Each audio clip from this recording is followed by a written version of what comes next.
यहाँ पर दो इंटरेस्टिंग चीज़ें जो हैं वो आपके इल्म में लाना ज़रूरी है। पहली बात तो ये है कि जो हमारी दलील थी, हमारा आर्गुमेंट ये था कि हुसैन नवाज साहब जो है वो 2005 में सब कुछ बेच चुके हैं बकौल उनके, और वो पैसे वो हसन नवाज साहब को दे चुके हैं कारोबार के लिए। तो ये अरबहा रुपया जो हुसैन नवाज साहब सऊदी अरब से पाकिस्तान भेज रहे थे, ये उनके पास कैसे आया? इसके ऊपर मखदूम अली खान साहब ने एक लफ्ज़ नहीं कहा, और वो कह रहे हैं कि बाद में जब वकील आएंगे वो बात करेंगे। दूसरी इंपॉर्टेंट बात यह है कि ये पैसे हुसैन नवाज साहब के पास कहाँ से आए? अगर हम FIA की रिपोर्ट को देखें, अगर हम इसहाक डार साहब के एफिडेविट को देखें, स्टेटमेंट को देखें जो उन्होंने दी थी, अगर हम BBC की फिल्म को देखें, तो इस सवाल का जवाब बड़ा वाज़े होकर सामने आ जाता है। खेस्ता खान और मेस्ता खान नाम के दो हवाला डीलर्स पेशावर के इस्तेमाल किए गए, उनके जरिए अरबों रुपया पाकिस्तान से बाहर भेजा गया, और फिर वो पैसा रेमिटेंसेस के जरिए पाकिस्तान वापस लाया गया। और मखदूम अली खान साहब जो वकील है नवाज शरीफ साहब के, वो कह रहे हैं कि इसकी तहकीकात अदालत नहीं कर सकती।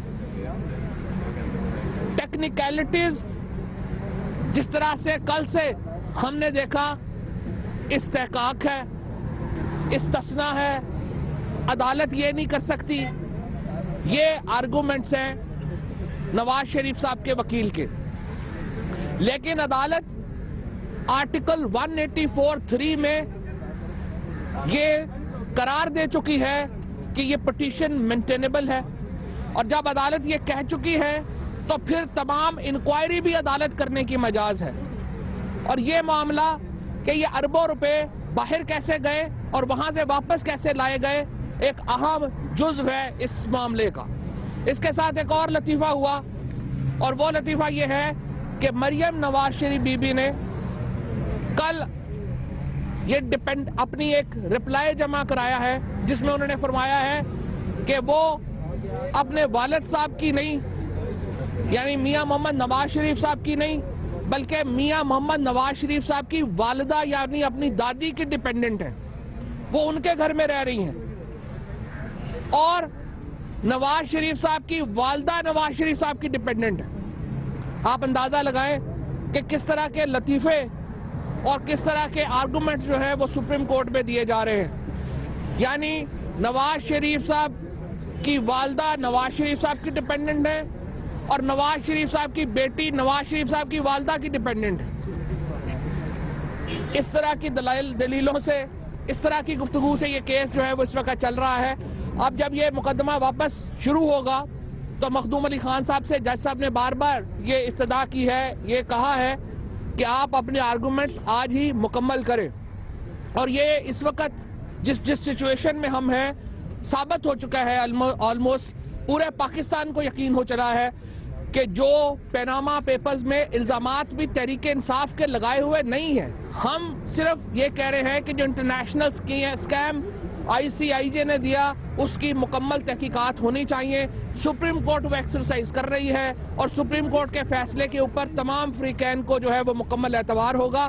और इसके साथ साथ मैं ये कहता चलूँ कि परसों इमरान खान साहब ने यह मशवरा दिया था नवाज शरीफ साहब को कि वो डिवोर्स ना जाएं, क्योंकि वो जब एंटी करप्शन कॉन्फ्रेंस में नवाज शरीफ साहब जाके बात करेंगे तो पाकिस्तान की जग घनसाई होगी।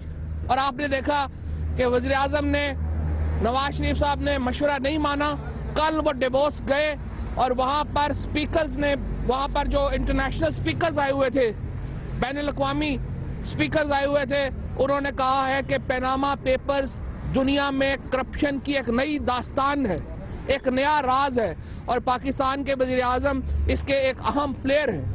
तो पूरी दुनिया में पाकिस्तान की जग घसाई हुई है पाकिस्तान के वज़ीर आज़म के वहाँ जाने से, और एंटी करप्शन के ऊपर उनका बात करना ऐसे ही है जैसे अल्ताफ़ हुसैन टेररिज्म के ऊपर बात करें। इसलिए मैं ये समझता हूँ कि उनको वापस आना चाहिए।